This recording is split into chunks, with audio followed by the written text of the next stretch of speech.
Okay, B'Shem Hashem, Na'aseh v'Natzliach. I want to thank you everyone for coming. So as always, Be'ezrat Hashem, we'll start with something of Hashkafa of Shabbat. Shabbat is about us as much as it is Shabbat itself. Shabbat itself, of course, is Kadosh. Shabbat itself is the source of Kedusha and Beracha. But it's also how we do it. Of course. No, that's how the tables were.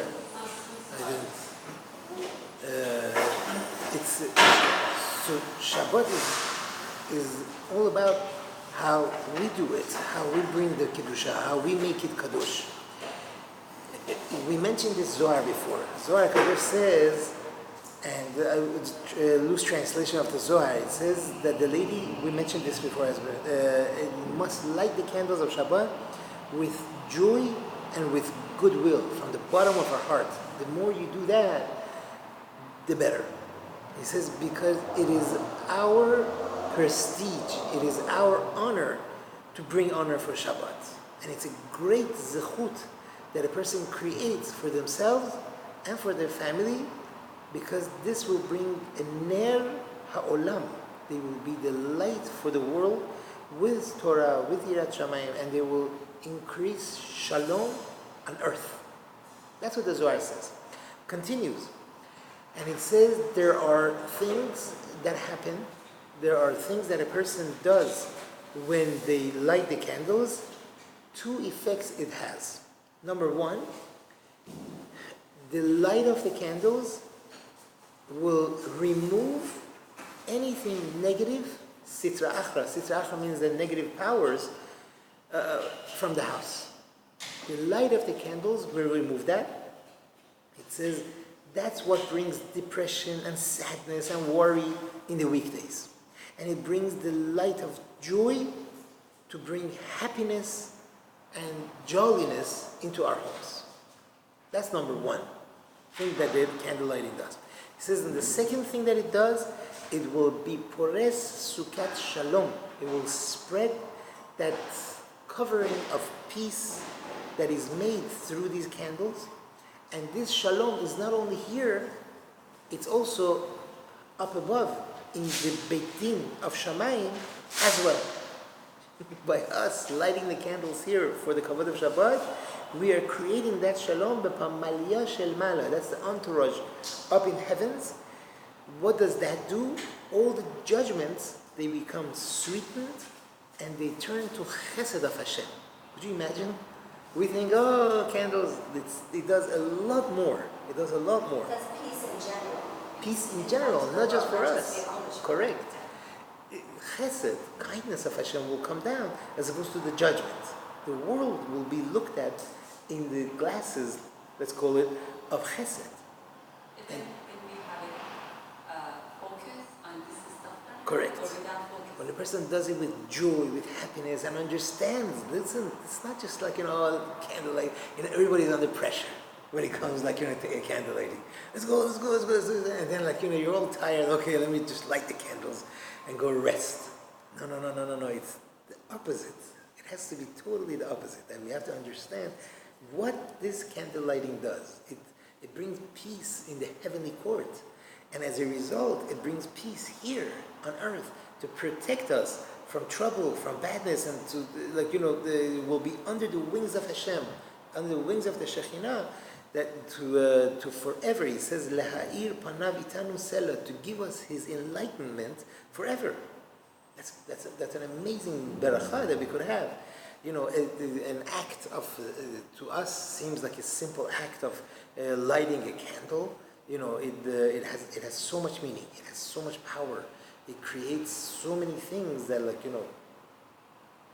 there's always, whatever we do, like Rav Chaim Volozhin says in the Nefesh HaChaim, whatever we do here, there's a replica of it. He quotes the Zohar up in the heavenly court, and it has it has a chain reaction. It shakes the world, and especially this that the Zohar says it's an incredible thing to do. So. A lot. It needs for us to be more attentive to it and to pay attention, to be, as they call, to be in the moment. when we are lighting the candle and we are accepting the Shabbat and all of these activities that we're doing for the honor of Shabbat. Because at the end of the day, Shabbat is that source of beracha, is the source of kedusha, it's a gift of Hashem to us. Right? We mentioned before the Midrash, Hashem says, I have a gift for Am Yisrael. He tells Moshe Rabbeinu, go tell them, go let them know. And that's what we say in the prayer, Yismach Moshe b'matanat chelko. We're talking about Shabbat, and Moshe Rabbeinu will rejoice in that matana, in that gift, which is of his portion that Hashem told him to give it over to us. Yes? Sorry, Rabbi. You know that Halachot is the Rabbanan. Correct. It's not the Oraita. It's not even the Rabbanan, it's a minhag. It's a custom. Right. So all of these things are bonding with a minhag. And who's actually started and Chachamim learned that it says, that it's a part of giving oneg, pleasure of Shabbat. We mentioned before, as a result, to create peace and to have that, that's what they said on a simple level, we should light candles. Of course, as we see, there's a lot deeper meaning in this candle lighting than just having light. So actually, that's how it was. I don't know, Tama Moshe Rabbeinu, did they light candles for Shabbat? It's not written in the Torah, but I'm sure they did it. Anyway, they had to do it because you have to have the Seudah. You can't sit in the darkness, so they did it. Maybe, I don't know who started it. But Sarah, her light was going on. Correct. So probably started from It could even go earlier. There is a midrash that says even by Chava, because she put the candle of the world out, Adam HaRishon, brought by the Chet, as a rectification of that even, it began. No. It's a metaphor. The Chet of Adam HaRishon, that sort of put out the candle of the world. So you're saying it started from Hava? As a rectification of that, correct. But really, we know the mitzvah starts from Sarah. Isn't she known for the three things? She's known for the three things, but we're saying that there's even earlier sources than Sarah. It could be even from Chava, that is mentioned. All right. Now, a person lit the candles and she feels very thirsty. Can she drink? Yes, water. You got it, right? Can she eat? I thought she was okay. Yeah. Water and tea. Can she eat? She wants to have a cookie. No. Yes. You was? Up to Shekiah, up to sunset. Yeah. Even kids? For sure, kids. I'm talking about adults. A little bit. But water, I thought is Sephardi? It's brought down in Halachot. Shakia is the... Shekiah is sunset. The candle lighting is 18 minutes before that, right? So let's say, what was our example? 7:30 is sunset, and candle lighting would be what time? 7:12. So up to 7:30, sunset. A person wants to drink water, tea, a little cookie, something. You don't want to pass out. Is allowed to do. It's not an issue. And if a person is very thirsty, even after Shekiah, they could drink. What about chai? Yeah. Okay, chai is not like you're thirsty, just want to enjoy it. No, we're talking about thirst. No. If they feel that they need, there's a need to drink, because they're thirsty. For enjoyment, save that for Shabbat. We're talking about someone is thirsty. They want to have a drink. They're very hungry. We don't want the person to pass out. The meal is starting. Kavod of Shabbat. So that is allowed. Okay, that was a good one. Sorry, nothing to say I'm not Machia, right? It just has to be a little It doesn't say the measure, actually. It doesn't say measure. But I would say so. Even Friday afternoon, it's better not to have that much. Right. They cannot eat. Yeah, correct. I would agree with that. Yes. Now, a person that wants to light the Shabbat candles, best thing to do is to pray mincha, if they usually pray mincha, to pray mincha before candle lighting.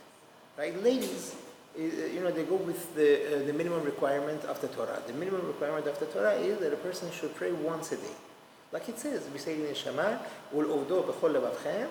You serve Hashem with all your heart. How do you serve Hashem with your heart? Gemara Masechet Tanit says, prayer. Right? That means one time a day, the person has an obligation to pray. Right? Everyone. Men have an obligation, midirabanan, rabbinically, to pray 3 times a day. Ladies, they don't have to go with the rabbinic, they could do it once a day. If a lady has the ability to pray 3 times a day, wow, it's even better, so much better. But obviously, they're busy with the things of the home, and it's very hard to keep that schedule. If they could, great. If not, at least one prayer. You have to pick either shacharit, mincha, or even arvit. If you don't say Shema in the morning, Doesn't matter. There is no obligation for ladies to say Shema. The only obligation is to say Birkot HaShachar and Amidah. That's You it. could choose, Rabbi. I thought Yeah. you cannot choose. Yeah. You really have to do Shabbos first before Mincha. And if you if you miss that Shemona Esrei, then you should really be saying the Shemona Esrei from before. So no. So the halacha is like this. You pick one and you do it. If you miss it, then you could repay. Right? That means if you always say shacharit, and if you miss shacharit, then what you do is you say mincha twice. Say Mincha twice, meaning the whole Mincha. Right. No mincha, just the amidah. 2 amidahs. Okay, so When we say pray, we mean only amidah is it. Right. So for ladies, Ravadi always said, you say the barachot after the morning, and if you want to say ashrei, say ashrei. Shema, first pasuk is great. Amidah, Shemona Esrei, Lachash, all the 3 names you want to call it. You say that, that's it. actually Shema definition. Shema, the first pasuk is enough. What do you mean first? Shema Yisrael, Hashem Elokai, Hashem Echad, Baruch Shem, Kivud Malchuto Leolam Va'ed. That's it? That's it. If you don't have time, Right? If you have time, say the whole thing. What about Kriyat Shema על המיטה? That's great. Do you have to? It's a good thing for protection, like it says in the Gemara, that this saying Shema before going to sleep, it creates a protection. Right? It's a very The whole Shema. yeah. That the whole 248 words, right? That's something else, right? So saying Shema before the night, even that, your ladies or men, they're not really obligated. It's a great thing to do, to say. It's a protection. Like the Ben Ish Chai brings down that there are, from the Torah, we have a mitzvah, men have a mitzvah to say Shema twice a day. 1 in the morning, 1 at night. There's 2 more that were added, another one in the morning, another one before we go to bed. That's because of the Kabbalistic things, that it draws down many lights, as they call it in the Kabbalah world. But we're going off tangent, but we did say that if before going to sleep for Shema, is it okay to just say first or whatever you say, God bless. Best thing is to say the whole 248 words. That means from Shema to Hashem Elokechem Emet. That would be the best, if you can. It's a protection, it's a great thing. But if you don't, you just say the first pasuk even. Any pasuk you say is great, especially Shema. Yes? What's the halacha if you say something like a shacharit, like 4 times in a row or something, it becomes a neder, you have to do it forever? If you continue it 3 times, if you did it once, twice, 3 times, and you didn't say Beli Neder, it could probably be a Neder, yeah. I didn't know about it. Now you know. Sorry, You say shacharit 3 times in a row, right? If you do any mitzvah 3 times in a row, sorry. I try. Seriously, I do Shachar sometimes. Baruch Hashem, life is busy. You do a lot of stuff. Oh my gosh, 12:30, and you didn't do your Shachar. Do it then. 12:30 is good. No, I mean you missed it. No. I'm telling you, up to Chatzot, up to midday, you could still say it. What time is that right now? Now it's exactly 1 o'clock. You could say Birkat HaShachar until 1 o'clock? Yeah. I heard Birkat HaShachar, you have the whole day.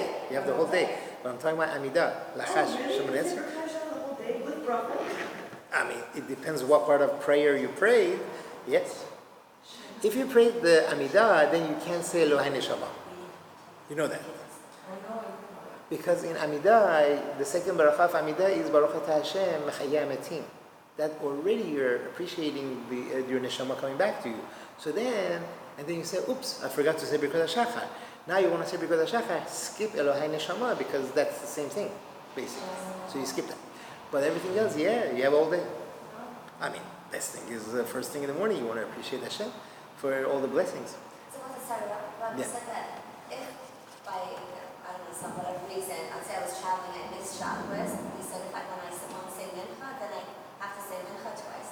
If you skip, if you didn't make it up to midday, Right. Shacharit, then Mincha time, if you always say it Shacharit, then Mincha time, you say 2 Amidas. First one for Mincha, second one for Shacharit. When I say the Mincha one, I don't say the Shabbos one. It's the same. Okay. Maybe we should have a bracha for tefillot, class for tefillot also. No, this should be called life class. Yes, so I don't know now, I heard it's very important for women to say it also. Say what? I don't know now. It's great, but I don't know. It's not a halacha at all. I don't know. It's the 13 principles. That's what it is. It's a very important poem that they wrote. Extremely important, but it's not even obligation.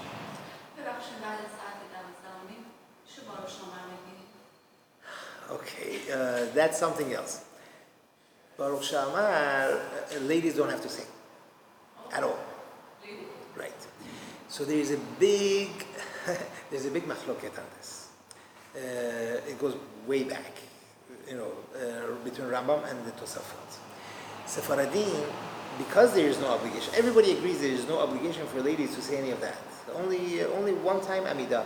That's it. Only one time Lachash. Now the question is, if a person doesn't have an obligation, do you make the berachot? No. You don't make the berachot. So that's why, according to Shulchan Aruch, a lady that wants to pray, right? You say Baruch Shamar. You say Baruch Atah Hashem Elokeinu Melech HaOlam Melech Me'ula B'Yisrael. All that. We don't say Baruch Atah Hashem. Ladies say Baruch Atah. We don't say the name of Hashem. We just continue. The same thing by the berachot of Shema Yisrael. All of that, ladies don't say the bracha with the name of Hashem. Shema Yisrael, for sure, that you're begging Hashem for mercy. That you could. It's different than the rest. So if you say Baruch Shamar without the name of Hashem, we're fine. You can say it anytime. And the rest of it is just Mizmorim of Tehillim. Asher Yoshveh, Hallelujah, Yehei Chevod, Vayevarech David. All of that, those are Pesukim. Fine to say the whole day, but not for Shacharit. After what time do you not say those brachot? After Chazot? Berachot, ladies don't say, period. Right.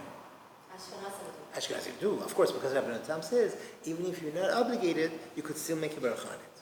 So that's the difference. I know I'm going to get in trouble for this, but okay. If people say Shacharit or Mincha and it's late and you're lighting your candle exactly like your candle lighting, Right. okay, can you say the bracha and then say Mincha? That's where we're at. Okay. That's exactly where we're at. Thank you. Thank you for bringing us back to reality. So a person that always says mincha. Lady always says mincha, Baruch Hashem. So she should say, better to say mincha before candle lighting. That would be the best thing. But if she was very busy, she could still say mincha for sure after candle lighting. Because it's still day, Baruch Hashem, and you could still say. And even if she does accept Shabbat, she could still say mincha, because this accepting Shabbat is a personal Shabbat acceptance. It's not a communal Shabbat acceptance. There's a difference. We mentioned last week also. If it was in communal, the whole community accepted Shabbat, then you accept the Shabbat, finished. In that case, you can't even say mincha. You have to say Arvit twice. But being that this, even if you accept Shabbat right now, it's a personal. So mincha for sure you could say. Just don't turn the light on. Don't do melacha d'oraita. We're going to get to that. Okay? When is the best time to light the Shabbat candles? The best time is around 20 minutes before sunset.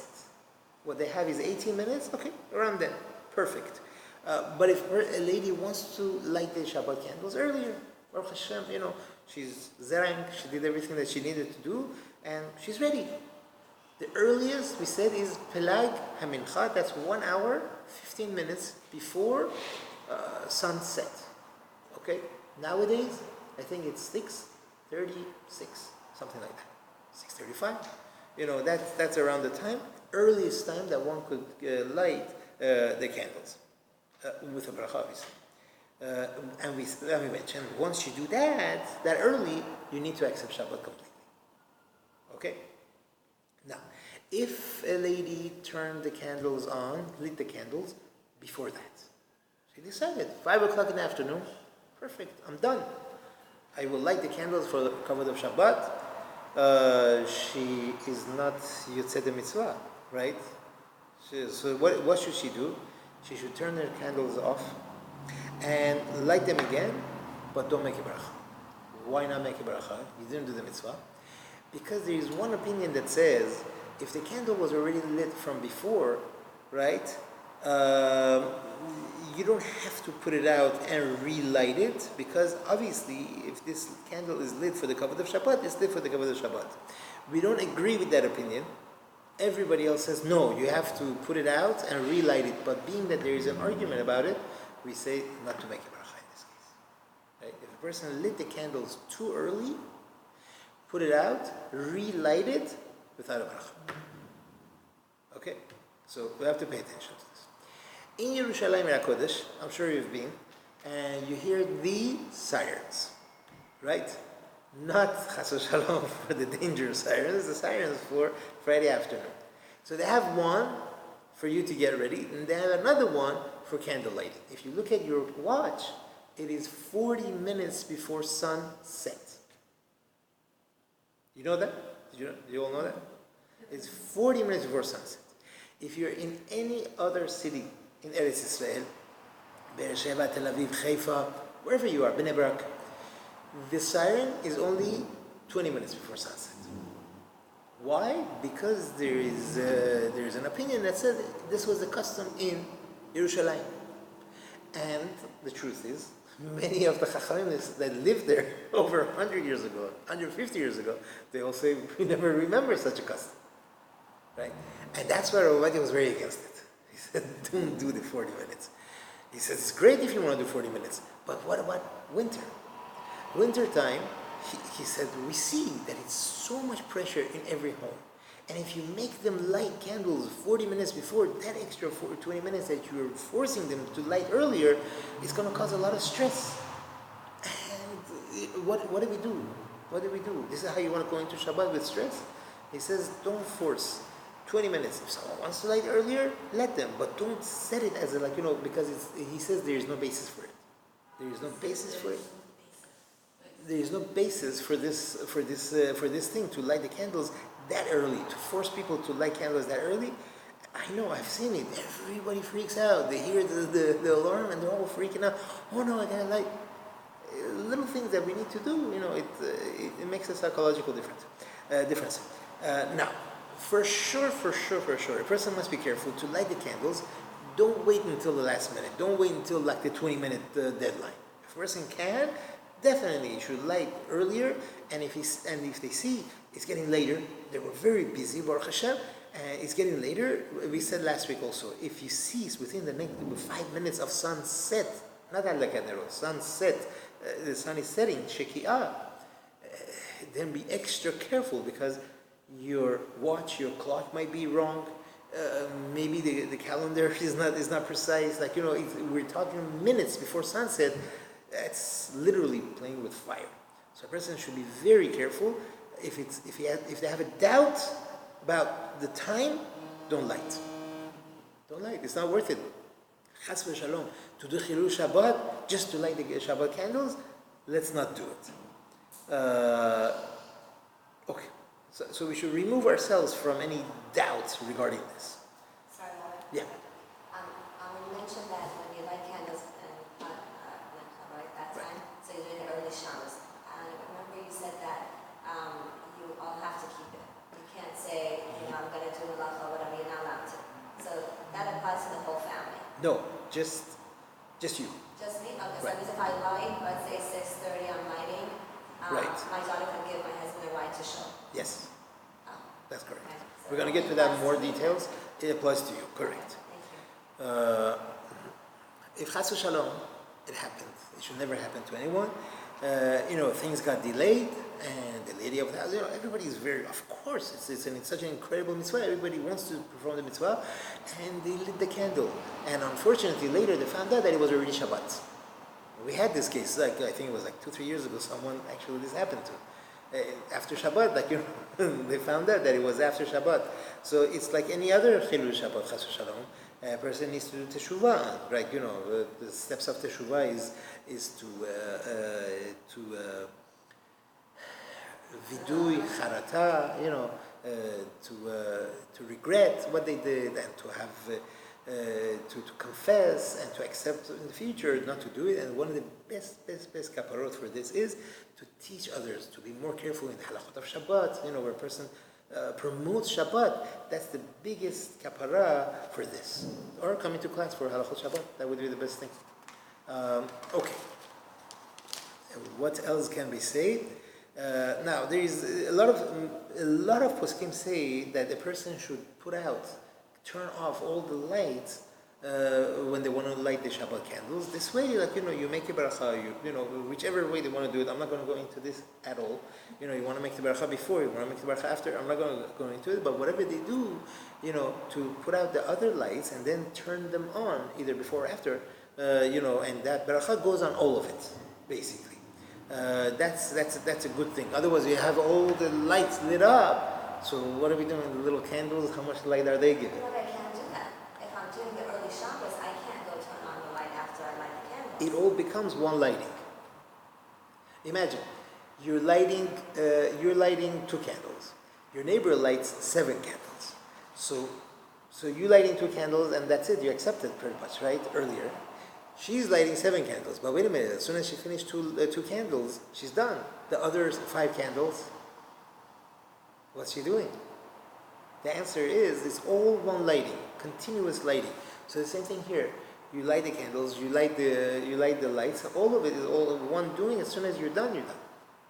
So after I say the bracha, I can still go and turn on the light, the dining room light? No, depends. What is your custom? If you light before and then you make a bracha. First and then I make a bracha. Right.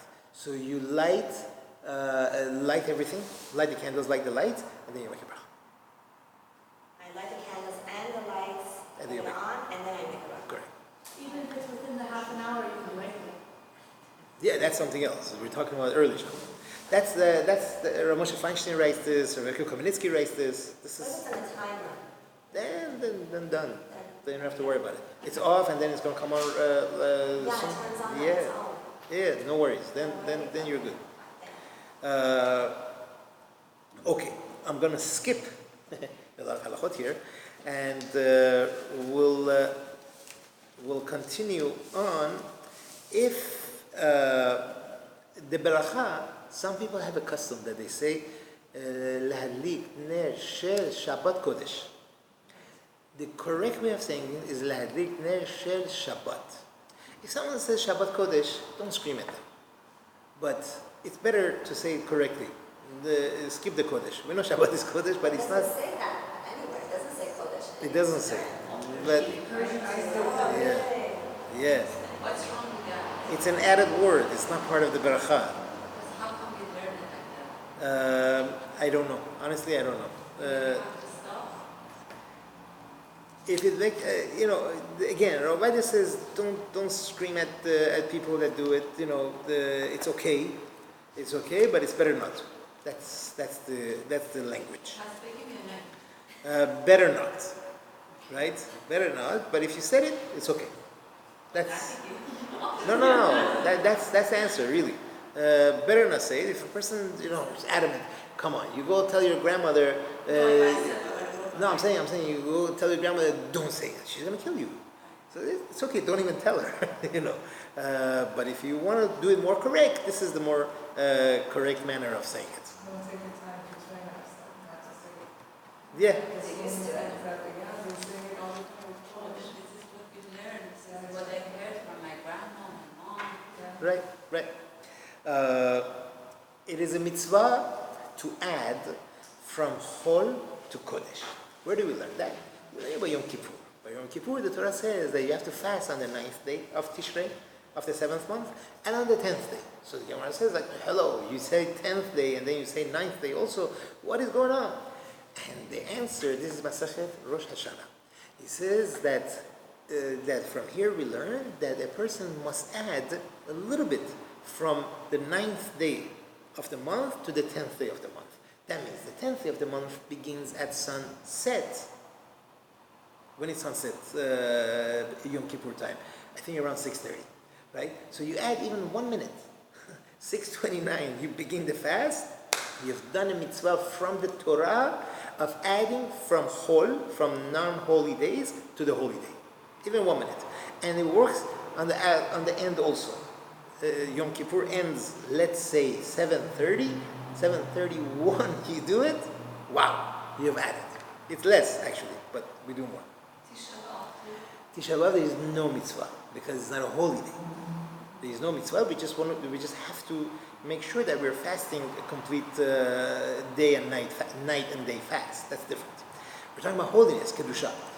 And there's a question: if Shabbat also, the mitzvah of adding that 1 minute in the beginning and at the end, is that also a mitzvah from the Torah, or is it rabbinic? Either way, it's a mitzvah to do. Right? On Yom Tov, Shabbat, we add a little bit. It could even literally be half a minute even. If you do it, perfect. Obviously, we do more, right? Nobody does like 2 minutes. But what is the difference? A person lit the candles within a half hour of Shekiah. And they said, no, I don't want to accept Shabbat. I still have things to do. Chazak Baruch, very good. Do them, but few minutes before sunset, say, I am accepting Shabbat. Again, you accepted Shabbat. You didn't accept Shabbat. You lit the candles within a half hour of Shekiah, right? So let's be very clear. Sunset is at 7:30. You lit your candles at 7:10 because you have things to do. You didn't accept Shabbat at all. He says, I still got to take care of a few little things, and then I'm going to accept Shabbat. Make sure you accept Shabbat a couple of minutes before 7:30, so that you're doing this mitzvah of adding from Chol to Kodesh. That's it, right? The end, nobody has a problem with. The end is very easy. Anyway, we do it. Everyone does it.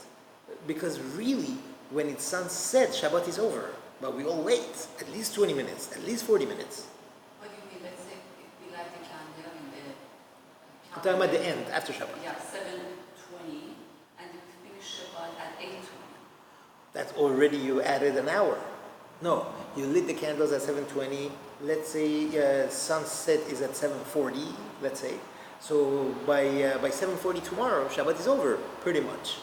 We add more to make sure Shabbat is completely over. But and then we add another minute or so. So over here in LA, many people wait 40 minutes, or and then they do another 2 minutes, 42 minutes. Rabbi Tom is 72 minutes, right? We're gonna get to it. But even 72 minutes. We'll see how we come to that calculation. But you see how it works? You just add from both ends a minute, 2 minutes to Shabbat. You've done a mitzvah. Can I ask a question? Sorry. Yeah. Okay. According to what you just said, when it is sundown, the Shabbat, correct? Right. Okay, sometimes you have to go to the airport or something, but you're always keeping Shabbat an hour or whatever long time after Shabbat is over. Can you break it that time and then go to airport or no? It's not such a simple thing. There are ways to do it. We'll get to it more when we get to that for Halachot. There are ways to do it, but I wouldn't recommend it, because if you're always doing this like this, keep it. But not always. Sometimes you want to go some places. Rabbi said, And Hamishima, you didn't keep mention it. We never even consider. But if by any chance, can I consider it? so as far as Shabbat being over, the Geonim say around 20-25 minutes after is already night. Once it's night, it's over. Rabbi said, because Rabbi Tam said that it's 72 minutes, he's a little more lenient than others. He says you should be machmir on certain halachot. don't do them. Melachot d'oraita, don't do. But, little things here and there, like, let's say a person wants to wash dishes. So already, if that 25 minutes is over, say, stop pouring water on the dishes, so they'll be easier when you want to wash the dishes. Let's say, for example. Things like that, all of these things, it says you could do. Before Rabbeinu Tam, not wash dishes, you want to use hot water, he says that's like cooking the hot water, that's a problem. We'll get to that. But there are certain activities, he says, listen, it's a chumrah.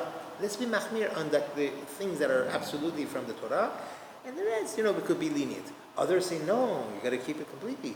It's not over yet. So let's say a person needs to go to the airport, right? And they always wait for Rabbeinu Tam. You're going to miss your flight. You could have a cab or someone that doesn't wait for Rabbeinu Tam, wait for you, and they'll put everything in the car, and then you also could sit in the car and go. Even though Havdalah they'll make for you. You could be Yosef Havdalah even before Rabbeinu Tam. So, you see what I'm saying? Yeah. Well, that I didn't know. So, Yeah. my children, they keep Rabbeinu Tam. So someone else can say Havdalah and they're Yotzeh? They're Yosef. Just they shouldn't drink the wine. Wow. Right? They're completely Yosef, of course. It's a mitzvah. It's a mitzvah, Havdalah, they were Yosef. And one last halacha. This is more pertaining to men. They should start mincha earlier in shuls so that by the time mincha is over, they still have some time for the whole congregation to accept Shabbat before it's sundown. Otherwise, by default, when do they start? Right close to darkness. So the mincha is not even over, and they haven't accepted Shabbat before Shabbat. So they miss out on this mitzvah. We could say, anyway, what are they doing? They're not doing any melacha. They're in shul praying mincha. They're not doing any more melacha. Automatically, that's like accepting Shabbat.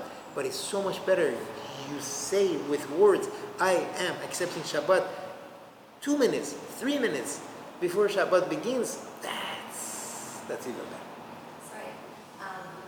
Just mention that you can be also when someone else's Havdalah. Let's say you're not going to the airport, you're just someone's house and they're making Havdalah, you keep rubbing the tongue. Yeah. So if I listen to the Havdalah, I'm fine, but as long as I can't do any melacha after that because it's not rubbing the tongue yet. As far as the mitzvah of Havdalah, you've done it. You've done the mitzvah. But when it comes to I still have to wait. melacha, that's it. Simple. We'll get to it. We're not up to it yet, but Thank you. Yes. Shtarim